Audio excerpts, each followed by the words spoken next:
Welcome to Wellness by Designs. I'm your host, Andrew Whitfield Cook.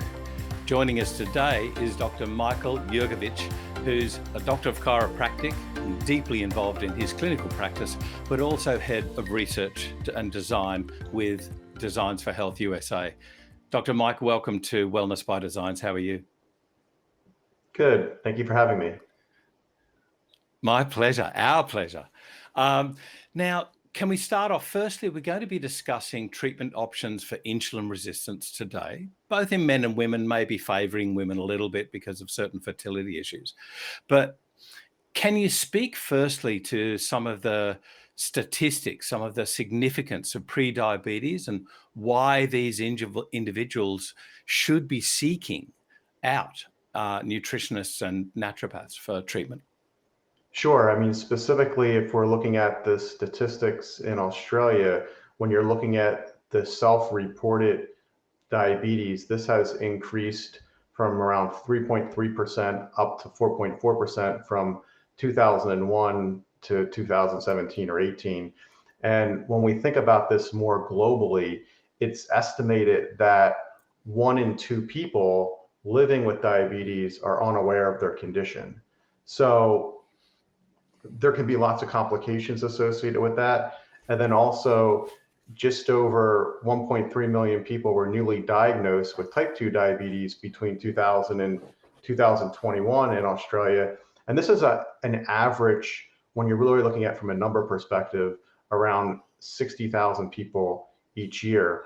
And as one of the things you initially alluded to, when we're thinking about women, you have a subgroup of those with insulin resistance with PCOS or polycystic ovarian syndrome.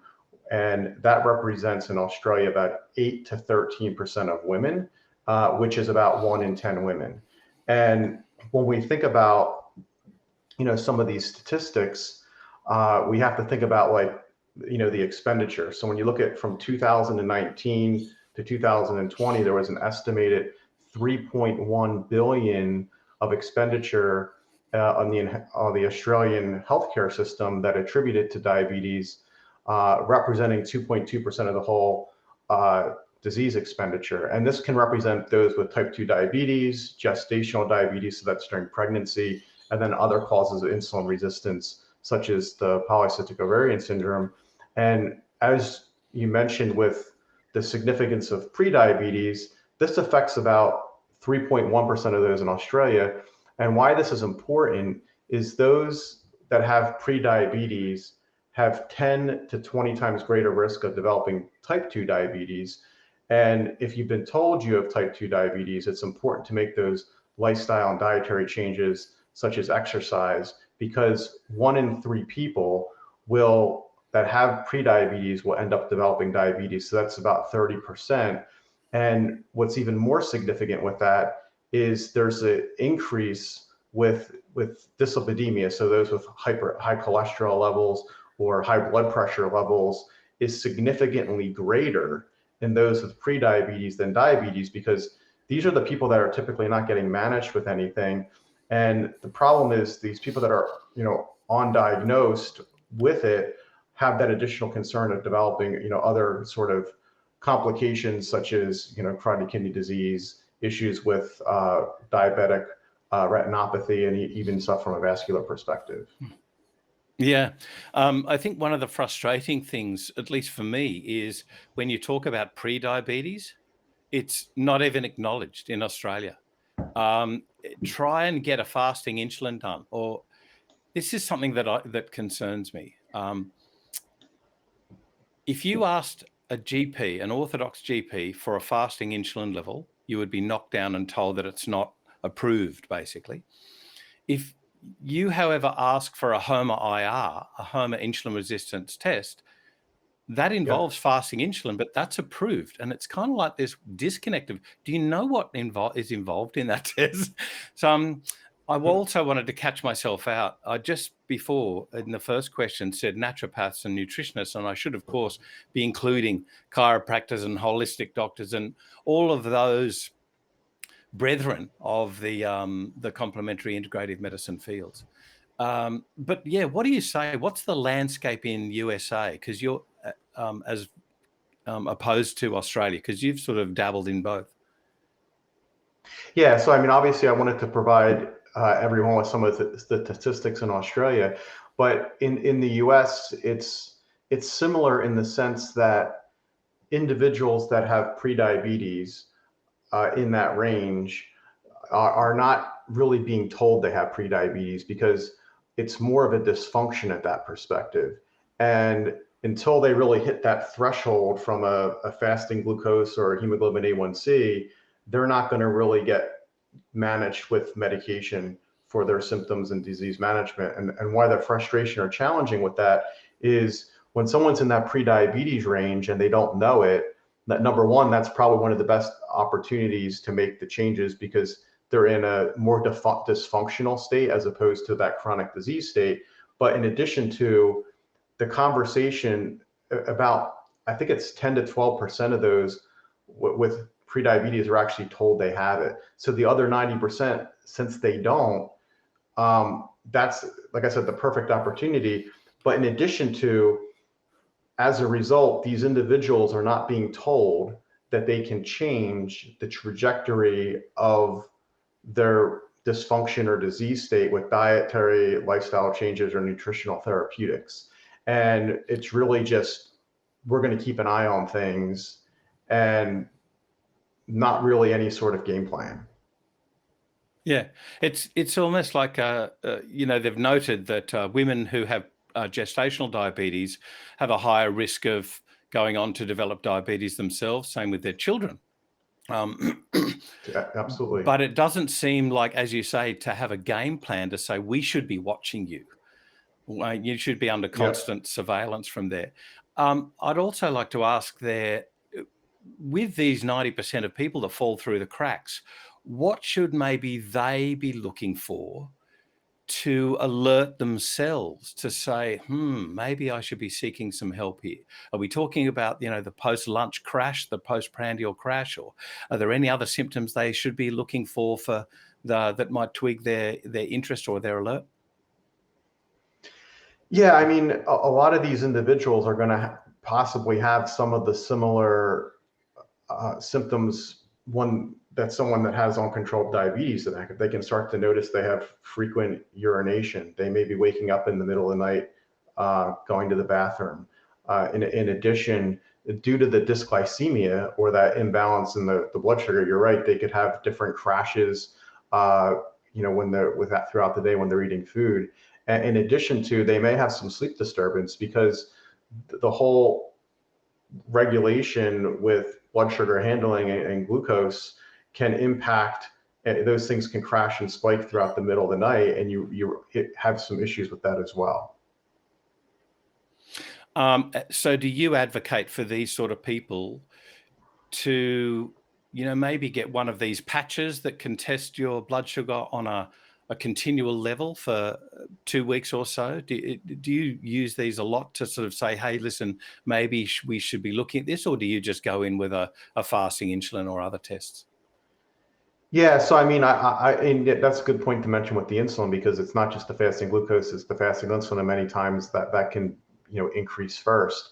But to your point, at least here in the U.S., I mean, we typically can have a fasting glucose easily tested with their metabolic panel as their annual check, what they get with their primary often. But the challenge is, it's not really just looking at that blood sugar that one-time snapshot in the morning, where that can be normal. But to your point, they may have a high fasting insulin, which is often not tested, and they often do not get their hemoglobin A1C tested. So we don't really know what their average handling is. So that's something that we can typically test relatively easily. And even if it wasn't through insurance, can do that pretty inexpensively here. But and so we can get some of that information. I mean, I do think the continuous blood sugar glucose monitors and things like that, can unfortunately are somewhat expensive, but there are ways to monitor stuff. I think there are a lot more individuals in the last couple years that have um, become more interested in nutrition.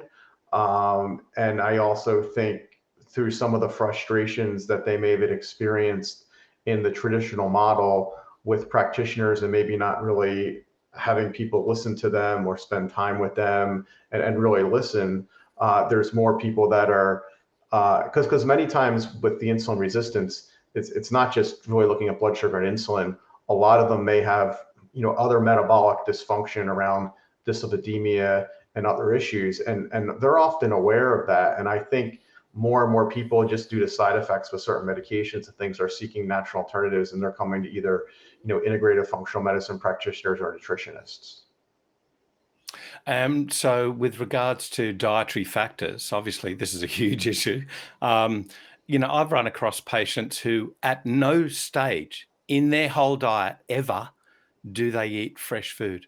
Every 100% of their diet is processed fast foods, including drinks, by the way. It's the sugary drinks. There is nothing healthy about their diet. It seems to be burgeoning. I've seen so many, I shouldn't say so many, but I've seen more and more, whereas this didn't exist when I was nursing. Now I see it more and more, particularly in younger people. Are you seeing this real shift? I thought we'd moved away from it. I thought we'd realize the error of our ways. Yeah, I think, I mean, for the most part, you're right. I mean, when I obtain a 7-day food diary, because you can ask someone, what their diet's like, and if it's just something verbally, we may think it's better than it is. But when you really see them write it down, and it's not just the food itself, it's really like what's their activity level like throughout the day, what time are they going to bed and waking up, and so what's their water intake for the day. But to your point, many individuals are eating products and not real food. And simply by making those changes alone and getting rid of beverages that count towards calories and replacing it with water, we have to understand sometimes these people, they're not going to make this dramatic shift in 24 hours or in a week. It's more about trying to move some of the things, because eventually it's not going to be a diet, it's going to be more of a lifestyle, and we have to kind of coach them and guide them, really a new way of eating. And some people just don't really know how to prepare their food. But to your point, if it really comes down to cutting down the processed foods, because they're the ones they're not nutrient dense typically, they're high in calories, and they have lots of sodium and things that are just going to work against them from a metabolic perspective and just contribute to further weight gain and metabolic dysregulation. Let's talk further about what type of diet you recommend. There's so many diets on the platter for us to offer. Yeah. Where do you start with Well, change with these people? Well, I would say if we just think about some of those dietary factors, sure, there's lots of different like food plans or diet type templates we could essentially recommend. But I mean, I will say there is some pretty strong research, even though we see a lot of trends with intermittent fasting and everything, and time restricted eating. Typically eating breakfast or getting a good amount of protein with breakfast tends to improve the metabolic rate, and it tends to, you get the satiety from that added protein. And then when we think about some of the things that people are consuming from a beverage perspective, many times things that are promoted as being diet related or weight loss have a lot of artificial sweeteners that can contribute to insulin resistance, because although they may be non-caloric, they still have to pass through the gastrointestinal tract and exert that effect on the microbiome, which can play a role with certain peptides and things and negatively influence that. And then we also have things such as like food sensitivities that people may have that contribute to inflammation. So it's the dietary patterns, and medications that they could be taking, and their exercise habits that can contribute to that. But then when you think about what really we would recommend from a dietary perspective, and there's not like a perfect diet that I found that is a one size fits all. And it's more, it really needs to be somewhat, we can give a template, it should be more personalized, but essentially what we have to also look at is what types of foods do people enjoy eating that are healthy, and then tailor it that way a little bit. And some types of things may work better than others. And some examples of that could be when you really look at some of the interventions that have been shown to either prevent type 2 diabetes or have evidence for, correcting that. I mean, obviously you see like a Mediterranean diet, right? That's going to be anti-inflammatory, rich in extra virgin olive oil, your essential fatty acids, etc. But then there's also things around the intermittent fasting that I alluded to before, where there's that time restricted window where simply if people are only eating over an 8-hour window, they're most likely in a lot of instances only going to be able to consume a certain amount of calories. And then it also gives the body a break from, putting out, the insulin and the glucose throughout the day. And then you have other things such as like a low fat diet that has some research, low carb diet, high protein diet. And then you have some of these really low total expenditure diets where they're really low calorie. And so I think, and you have the ketogenic type diets. So I think it's a matter of really trying to figure out, like protein has to be a moderate macronutrient that is in there, because that's going to be really essential for, you need the proteins as essential amino acids just for practically everything that you do, from maintaining your muscle mass, lean tissue, etc. But you can't eat a lot of all of the macronutrients. So you can't just stuff your face with all the protein, all the carbs, and all the fats. Where you're going to have to get more manipulative is, really looking at like the carbohydrates and fats. And if you're going to balance them, make sure there's portion control, or manipulating one to either extreme to some sense. But essentially doing that around a whole food-based diet. Portion control is obviously a big one, particularly for those people, those more obese people who are, their stomach is distended. They can fit, some of them super obese can fit a loaf of bread into that stomach. It extends down to their left iliac crest. So when you're talking to patients with, let's say, weight issues that they'd like to control, and then we'll move on to the thinner people later, but with the larger people, what sort of strategies do you employ about to help them reach a state of satiety? Is it fats, good fats, like for instance, shotting olive oil? So 60 mils of olive oil or something like that. What strategies are available to you? What work? Well, I mean, I think there's a couple things that I think can be helpful. Obviously, you want to make sure that they're increasing their water intake enough, because most people just are not drinking enough water. And with that being said, sometimes they're confusing hunger with thirst. And sometimes if they really make sure they're getting like half their body weight in ounces, they may drink a glass of water or so and then realize they're not hungry, or they'll eat less. I think also what can really help from a huge perspective, even after they eat, is going for like a 10 to 30 minute walk, because that can help with the insulin sensitivity, and it will help with the weight loss. And so, and that will help with, kind of curbing that appetite a little bit later.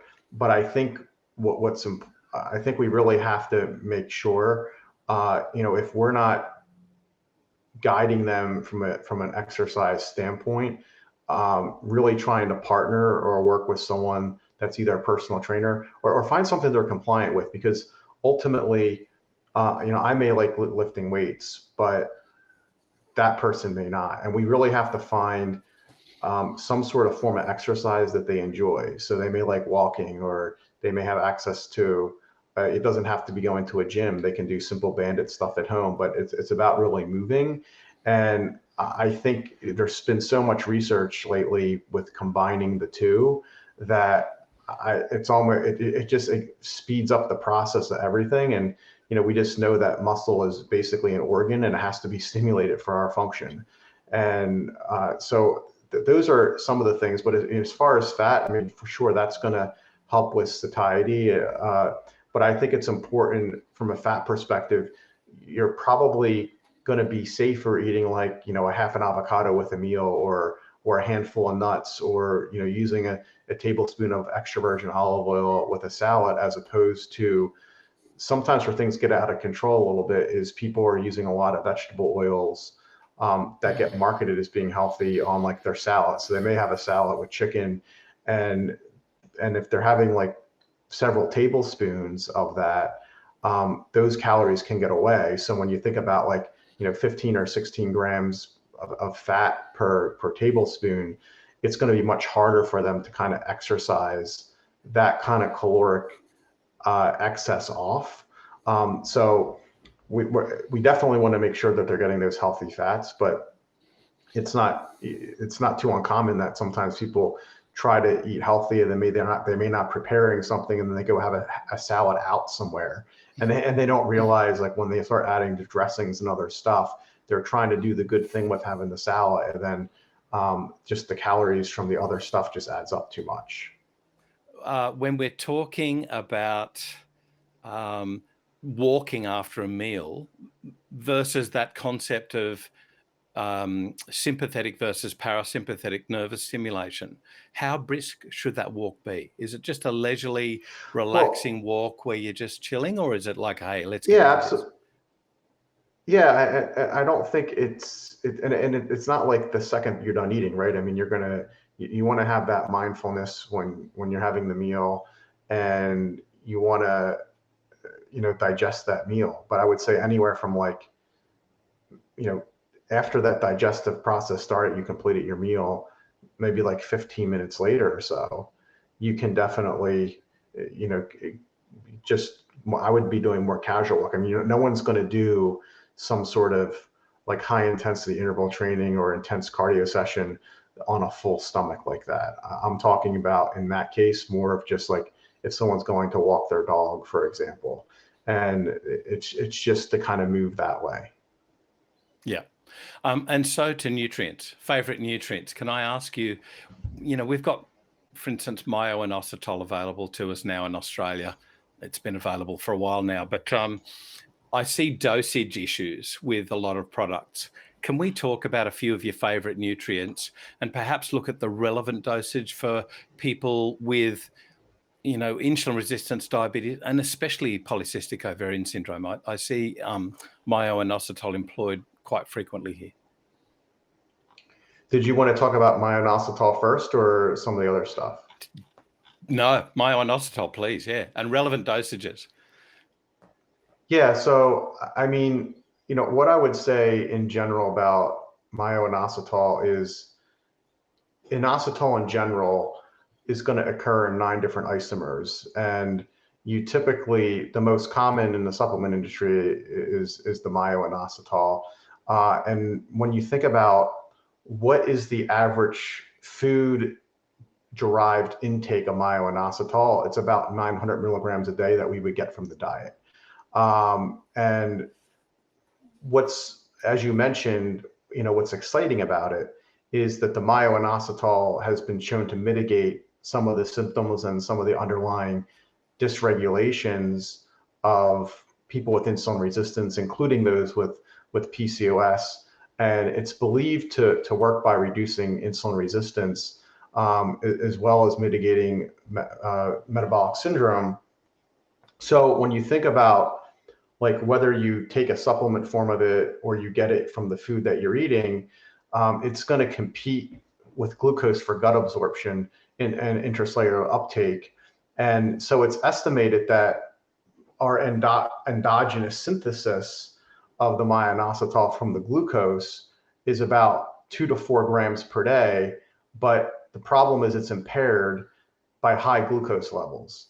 And it's a second messenger essentially to thyroid hormone, insulin. So it's a component and precursor to intercellular signaling of insulin action. And so what happens is in these individuals that have, metabolic issues or insulin resistance, is there's this increased nutritional demand for the inositol, and this may be caused by having too much carbohydrate intake. There could be excess urinary loss of inositol. There can also be genetics, and obviously that metabolic dysfunction they have that can exacerbate that issue. But why I think inositol is good, and we'll talk about some other therapeutics as well, but it's naturally occurring in our physiology. But it's often deficient in those with insulin resistance. So if we supplement with myo-inositol, it can satisfy this metabolic demand to really address this critical metabolic dysregulation, which is characteristic of insulin resistance, as well as metabolic syndrome, PCOS. But it's also going to, upregulate the production of these myo-inositol mediators and address some of that impaired glucose transport.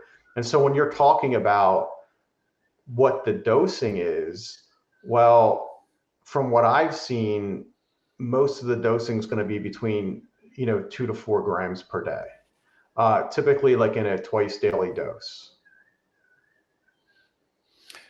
When we're talking about things like magnesium, for instance, we've got to also consider the ligand that it's joined to, as pertaining to how it acts, how fast it acts, where it acts. For instance, magnesium orotate, much more useful for the heart. Magnesium citrate, the Germans love the citrate. They say it's best, the better form of magnesium for everybody. You've got the bisglycinates or the glycinates that are, I find, very fast magnesiums. How do you choose what type of magnesium to use in insulin resistant individuals? Do you look at something like, aspartate that might go onto the inner lining of the cell, or do you just look at a fast magnesium that's going to get in there and do the job? Yeah, I think you can definitely get into the nuances and bias things a little bit. But to your point, when you're looking at like magnesium in general, and you're trying to increase intercellular levels for that specific application, and getting more in the red blood cell, from my perspective, I wouldn't see any issue doing like a mag bisglycinate or your magnesium glycerophosphate or even the mag orotate, because they're all good bioavailable forms of magnesium. Obviously in the natural nutrition space, we tend to stay away from like the magnesium oxides, just because although there's some research on them for certain things, they're not that well absorbed. And the other forms, you mentioned that the orotate with the cardiovascular health. We have to also think that these individuals tend to have, with metabolic syndrome and insulin resistance, they don't just typically have the insulin resistance. A lot of times they have the dyslipidemia as well. So I think any of those like 3 forms can be good together or even separate, and it's really just about getting that like around 300 to 500 milligrams a day in some individuals may satisfy, really getting that level up for them.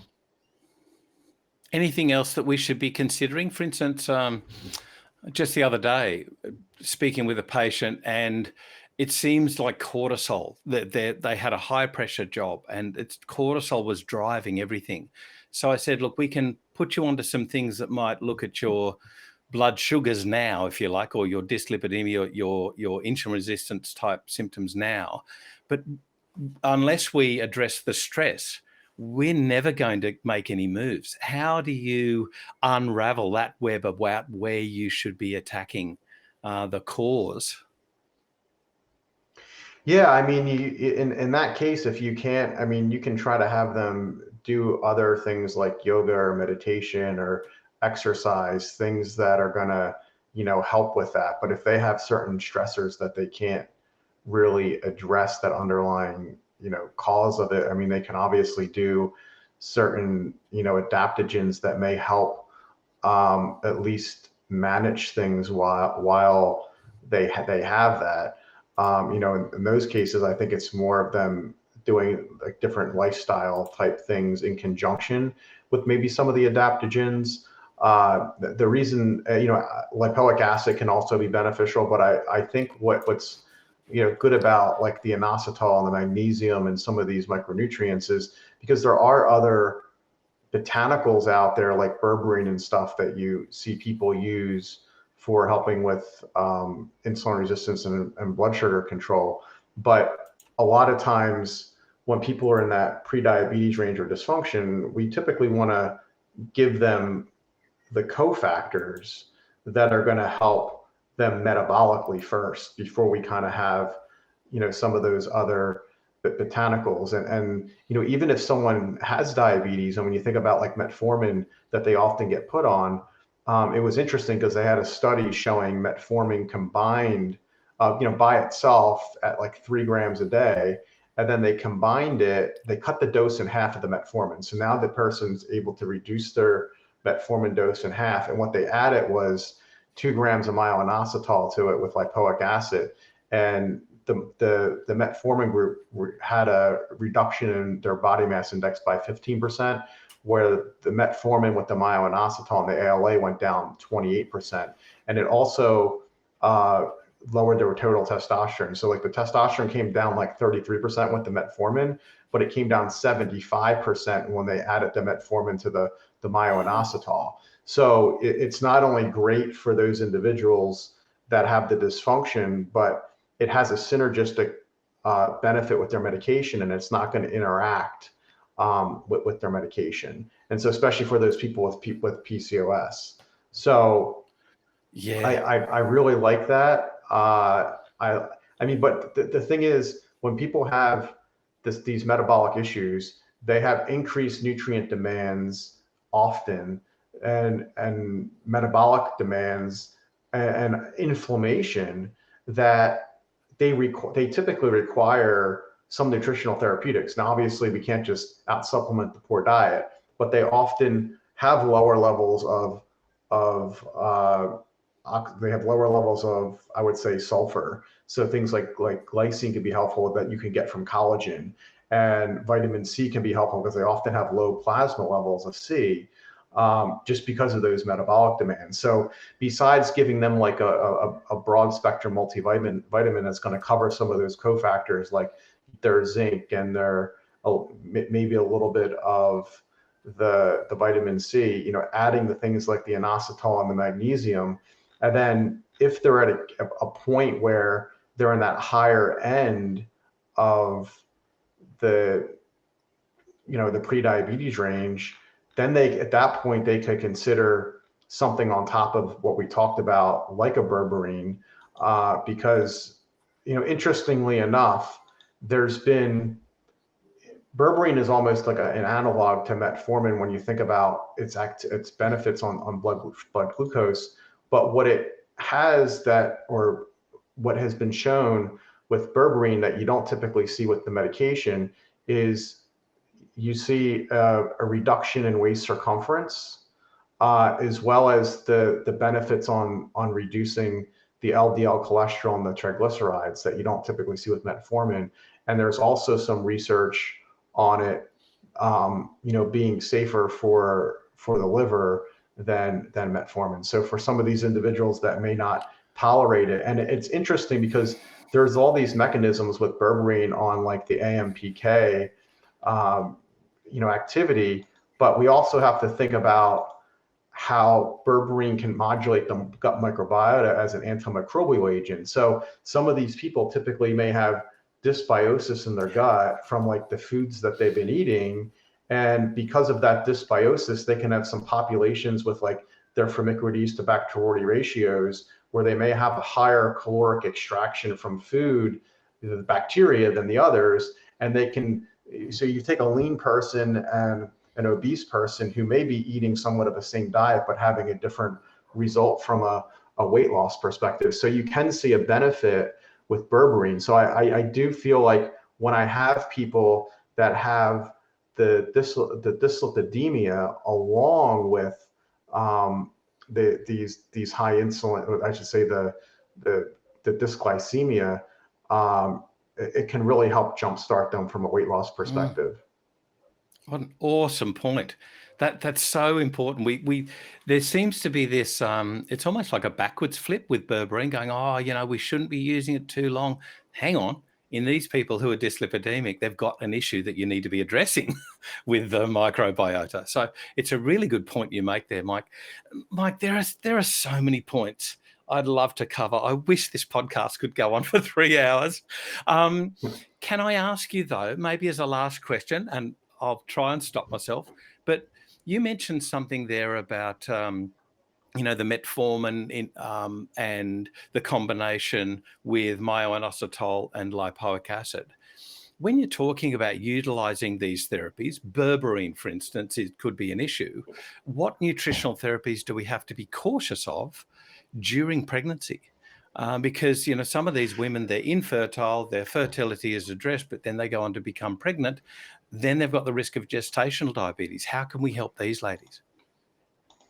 Yeah, so when you look at a lot of the like natural medicines databases that have the uses and the dosing and the safety, that the challenge is when you look at pregnancy, when you're dealing with the micronutrients that are based upon the daily value or the recommended daily allowance, once you get outside of that range, there's basically insufficient research and we're supposed to avoid using at that time.